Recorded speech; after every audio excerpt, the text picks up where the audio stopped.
Hey, it's Chris. Today we're checking out my favorite new iPad stand in a long time. Maybe ever. This is the HoverBar Tower. Today we're gonna go over what it is, how it works, all the different uses, and then I'm also gonna tell you how I've been putting it to use as part of my desk setup, which has been a bit of a paradigm shift, but in a very good way. So the HoverBar Tower is a $130 flexible floor stand for your iPad, and it's basically a taller relative of the HoverBar Duo, which you might remember is sort of an arm that has a base that can also be switched out for a clamp, so you can clamp it onto a surface. Except here, there's no clamp, it's just the base, and this really long arm that you can raise or lower to the perfect height. I mean, look at this thing. It's as tall as I am sitting here in this chair, which is kind of the point. It's a perfect chair companion, so you don't have to hold the iPad, you can have a hands-free experience. Now the setup is super easy, so everything comes packed in this really small box. The arm comes in just a few pieces. You simply screw those together and screw it all into the base. So how it works is really simple. You've got these clamps that just open up and retract and squeeze the iPad into place. And then once it's holding the iPad, you can stick it in front of something like an exercise bike so that it's stationary, but also reachable. And the nice thing in that situation is you're not just resting it on the iPad holder on the bike and then you're jostling it all around. This is much better. So this is capable of holding your iPad at a height from just under 3 feet to just over 5 feet. And as you can see, it's really simple to adjust, really easy. So a wide range of flexibility. And by the way, I would also say better looks than any other floor stand that I've come across. And speaking of other floor stands, I used to have one that was so heavy that basically once it was in place, you didn't want to mess with it. Don't move it around. This one is heavy enough that it's stable, but you can also pick it up with one hand and just move it around the house too. So you can go from using it for exercise to using it at your desk to moving it over to your favorite chair. So aside from exercise, this could be really great in the kitchen when you're cooking, maybe great for watching stuff in bed, any place where you need to reference something but have your hands available as well. And honestly, I think that probably 12 South had the exercise crowd deeply in mind when they were creating this in the first place. It might be even use number one, which is definitely not how I've been using it. We're gonna get to how I'm using it in just a second with my desk setup, which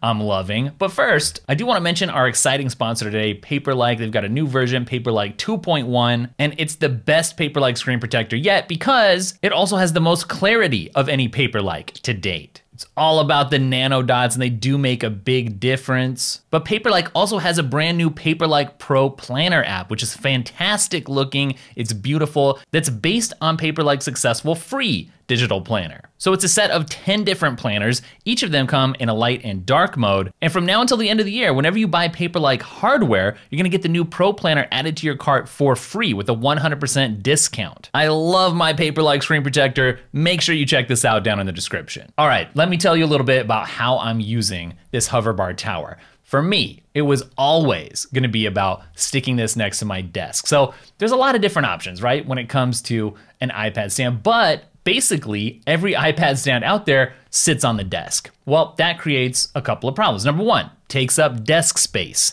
I don't like that. If I can have more room to put stuff, I want it. The other thing is when you have a desk-based iPad stand, then you have to look down to glance at it, which is kind of a holdover, I think, from the laptop days where the screen isn't detachable, but that's not what an iPad is like, right? You can take the screen off, and if you can, why not stick it higher up, more ergonomic, easier to view? I found that it's so much better to have my iPad lined up horizontally and centered horizontally with my monitor. And then, I mean, if you want it closer to your face or further away, you can swing it in or out. It's just so much more adjustable. This is what I'm talking about when you talk about a paradigm shift. This is what I'm talking about. And I know when I first planned on putting this next to my desk and trying it out as part of my setup, I wondered if it could swing in or out over the desk enough to have a good position, where I would actually want it to be wherever it could reach. And that hasn't been a problem at all because I've got my studio display sitting directly in front of me. I've got my MacBook off to the right on the Curve Flex, which is another 12 South product that I've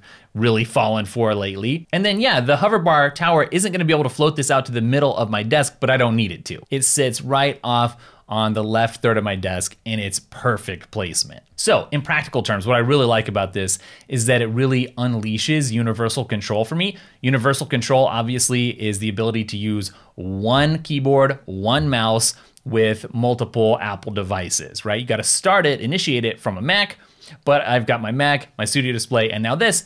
And just to be able to move back and forth between all the devices, almost like it's a big ultra wide, drag and drop files in between. Let the iPad be the iPad.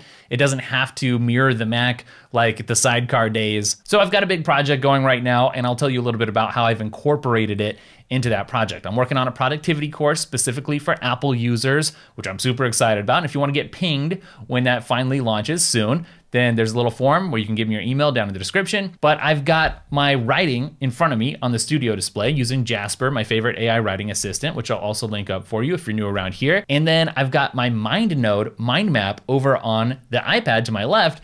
It just lets me kind of see like overall where I am in the project. But then I've usually got like my Apple Music open over on my MacBook. And in this way, I sort of have a modular ultra wide setup. And what I mean by that is I get the same amount of flexibility and I can have as many apps and windows as I need open across these three devices, almost like my old 47-inch ultra wide monitor, except that old ultra wide monitor, which I did really love, it had to push so many pixels that they cut back on how clear the display was, right? So it never had the resolution that you would really crave for a high-end desk setup. So here I get really bright displays and all the resolution I could ever want, but I can also kind of move things around. So it almost feels like it's the same amount of screen real estate, more or less, as my ultra-wide setup, super ultra-wide setup actually, but it's way more flexible. That said, it's not gonna be perfect for every desk setup out there, right? Because there's no cord management built in, so I kind of had to wrap my power cord around the arm, you know, and kind of hide it out of the way. So it doesn't look too pretty off from the side when you glance it at an angle, but you know, right at the desk, I can't really tell, and it still looks really nice and sleek. The other thing is just because of this clamp mechanism, it's not the easiest or quickest to disconnect your iPad, take it off, and start using your Apple Pencil with it. So if you're a heavy Apple Pencil user, then, and you're not really just using this just for the display, that could be sort of a pain. All right, so is it worth $130? That's definitely not cheap. Well, for something like this, number one, the quality and craftsmanship matters. It's 12 South. You know they do a good job in that department.